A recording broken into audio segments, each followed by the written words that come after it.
What's up, CJ? Will, what's up, man? How are you?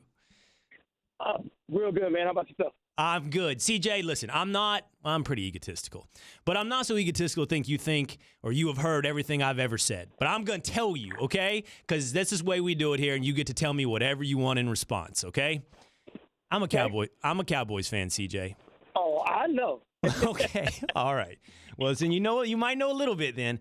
I honestly, man, I could not believe what you were doing to my team. I could not believe the way you were destroying those boys. I could not believe Leighton Vander Esch and Jalen Smith couldn't corral you. And I got to be honest, CJ, I might have said it looked like you'd had a burger or two in your off time. I said, that's not the CJ Anderson I remember. And I know I'm not alone. So now you get your chance. You can tell me whatever you want to tell me. I'm full of it. I don't know what I'm talking about, but you got to tell me also if you do weigh a little more than you did back in your Denver Broncos days. I definitely do. There's no lie about that. So there's no lie about that. I definitely do. But what was funny was you and Skip and you guys are kind of like I requested this just to have this conversation. Okay. With you and Skip because it wasn't and I got great respect for Jason Garrett and Rob Marinelli and then what the Cowboys have done, but it's not like I didn't do that a year ago in Denver, and that's where it was kind of like wow, Will Cain is tweeting like how fat CJ Anderson. Oh no, Come on, you did man. see it, man. You did. Come on. I'm like, no, Will seen me play before. He seen me play at a high level, and he just. Now I understand you're a fan and you get upset. I thought things would be a little different because you're Will Cain. You're better than the average fan, but.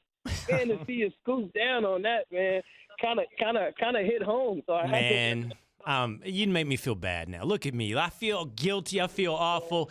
I was hurting. I mean, I don't feel as bad as you made me feel when I was rooting against you as you were tearing up that Cowboys defense.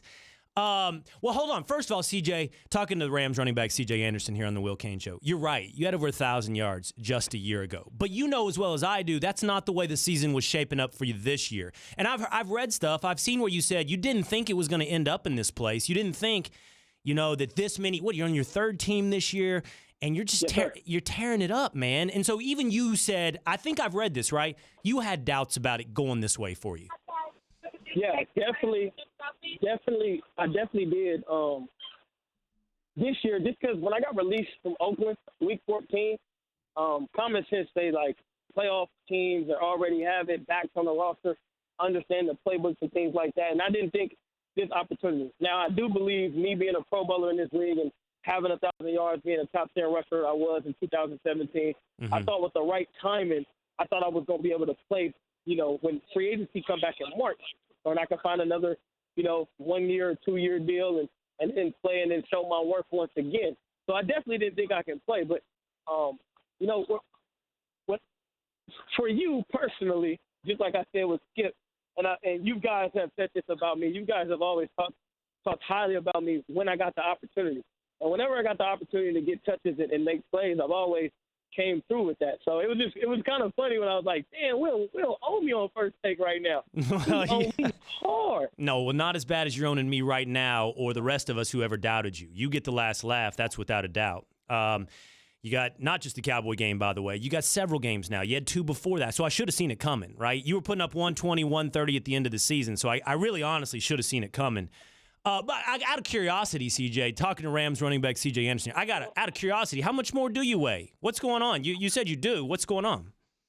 Just 10 pounds. And I blame, the pregnancy thing with my girl and everything. And there's nothing wrong with that. It was a little sympathy weight from Oakland. Is that what they call that? Sympathy weight? Was that what it was? Pregnancy you're talking about with your girl? Yeah. That's what they say. But when I got released from Oakland, it was more. I jumped into like entrepreneurship mode. I jumped into foundation, president of my foundation mode to do everything I possibly can because even though I was released, I still got an obligation.